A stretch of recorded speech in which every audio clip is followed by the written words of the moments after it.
We are live. It's a Thursday night presentation here on 2K Sports. Hi, this is Kevin Harlan, joined by my partners, Greg Anthony and Clark Kellogg. Last game for the Hawks, they picked up the W against the Pistons. It was just a textbook performance. That game was all there.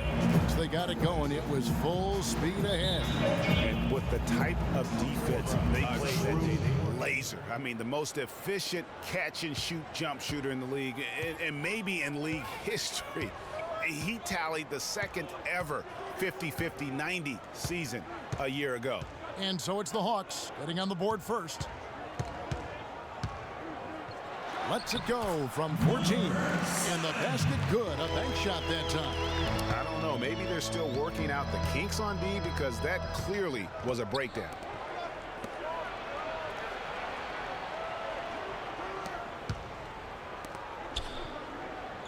Teague left side. Millsap a screen on Lee. 5 to shoot. Teague for 3. Can't hit.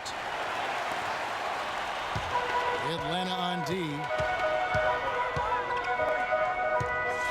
Lee outside.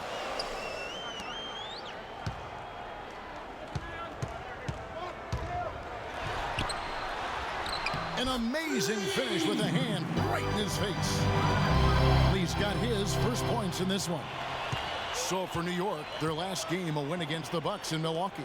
And Kevin, you know, they showed how important it is to have a strong bench. I mean, when you are on the road, that depth is vital. I think they really utilized the second unit to extend their offensive assault and just really wore down their opponent. And guys, I think what you saw from them throughout the game was teamwork. This is a team.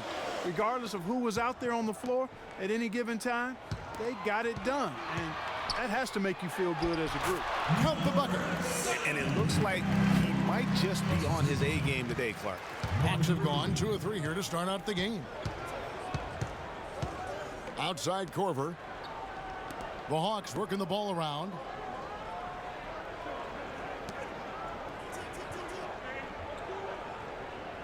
Dishes to T. Millsap a screen. Corver gets a wide open look. Atlanta gets it back. And it's slammed in by Millsap.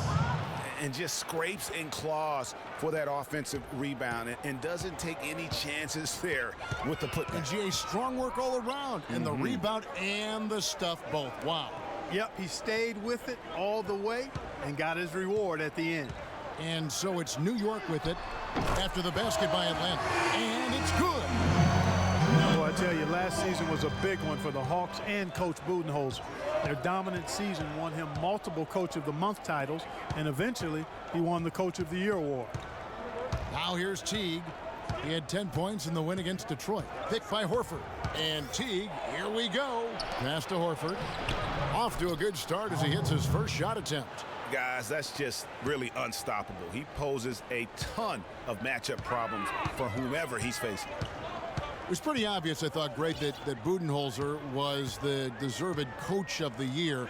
I mean, Steve Kerr, there are a lot of good names you could put in there. But what he's done taking the Hawks to the top of the East, you saw that coming. I agree with you. I mean, he has transformed this Hawks team over the past couple of years, has a wonderful team game. And, you know, obviously a lot of influence coming from Pop when he was with San Antonio, but he is really, I think, redefining how the game of basketball is being played at the pro level. There's the bucket. Good. And he's starting to get what he wants here early and often. Nice move.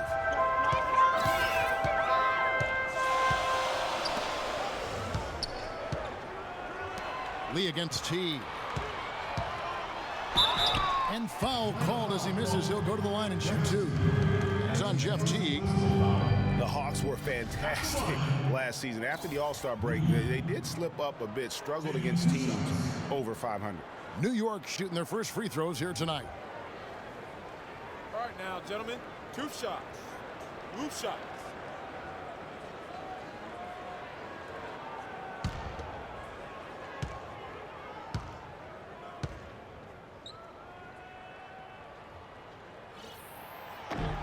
No good on that one. They lost the last 3 games of the regular season, Clark, and really just limped into the playoffs. Some of it might have just been fatigue. Yeah, it could have been, and their play at the end of the season did leak into the playoffs, Kevin. I mean, you could see very quickly that they weren't the same team that looked so dominant during the regular season.